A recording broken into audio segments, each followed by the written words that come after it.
পান্নার বিরুদ্ধে মামলা হয়েছে বেশ কয়েকটা।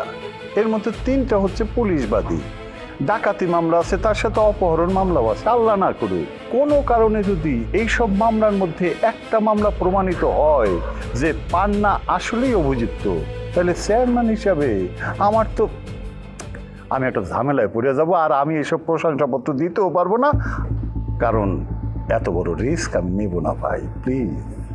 এই রিস্ক আপনি নিতে চাইতেছেন না, ভালো কথা। তাইলে পান্নার বিরুদ্ধে প্রথম মামলাটা কে করাইছিল? আপনি করাইছেন না চেয়ারম্যান সাহেব?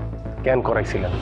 দেখেন, আপনি আমার বাড়িতে আইসা আমার সামনে বসে অনেক কথা বলছেন, অনেক উকিলগিরি করছেন, সলসাপ করছেন, আমি সব কিছু মাইনে নিছি। তার মানে এই না যে আপনি যা বলবেন তাই আমি মাইনে নেব।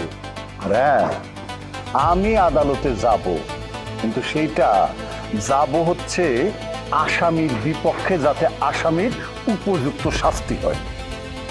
চেয়ারম্যান সাহেব, আপনি এত ক্রিটিক্যাল বাদ দিন। আপনি আমার একটু সাহায্য করেন না, পান্নারে কিভাবে জেল আপনি থেকে থামেন। আপনি বুঝতেছেন যে আপনি ভুল জায়গায় কাকুতি মিনতি করতেছেন। উনি পান্নারে জামিন করাইব তো অনেক দূরের কথা। আমার তো মনে হয় উনি চাইতেছে যাতে পান্নার ফাঁসি হোক। চেয়ারম্যান সাহেব, সেইটা যদি আপনি চাইয়েই থাকেন, আমি আপনারা নিশ্চিত করতেছি আপনি ভুলের মধ্যে আছেন। এই আগুন থাকতে পান্নারে অন্যায়ভাবে কেউ কোনো শাস্তি দিতে পারবো না। চলেন। শুনেন,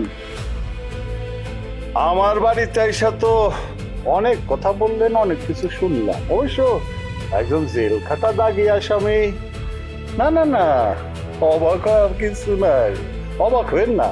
শোনেন, গফুর চেয়ারম্যানের এলাকায় একটা পাখিও যদি উইরা এসা বলি স্যারে, সেই বুলি কেন দিছে এটা গফুর চেয়ারম্যান খুব ভালো করে জানে। আপনি আমার বাড়ি পর্যন্ত আসছেন, আপনার জন্য কিছুই করতে পারি না, তবে হ্যাঁ, একটা জিনিস আমি করতে পারবো চাইলেই। আপনার খালাতো ভাইয়ের সাথে আপনাকে আবারও জেলখানায় পাঠাইতে পারবো। একসাথে হাওয়া বাতাস খাইলেন 2 ভাই। কি পূর্ব অভিজ্ঞতা আছে না? বাহ, খুব ভালো লাগলো এইটা যাই না যে আপনি আমার সম্পর্কে ভালোই জানেন, কিন্তু সম্পূর্ণ মনে হয় জানেন না। জেলে আগুন রেখেও পাঠায় না, জেলে আগুন নিজে যায়। আর কিভাবে যায় সেইটা জানেন তো? হ্যাঁ, যখন আমার আবার মনে হইব জেলে যাওয়া দরকার, এক পোষ খেলা শেষ। বাহ, আপনার কথা শুনে খুব ভালো লাগছে। জীবনে এই প্রথম আমার বাড়িতে এসা গফুর চেয়ারম্যানের সামনে দাঁড়ায় কেউ তার গলায় ছুরি চালাইতে চায় না। ভালো, খুব ভালো লাগছে। পান্নার বউ, তোমাদের সময় শেষ, এবার আসো।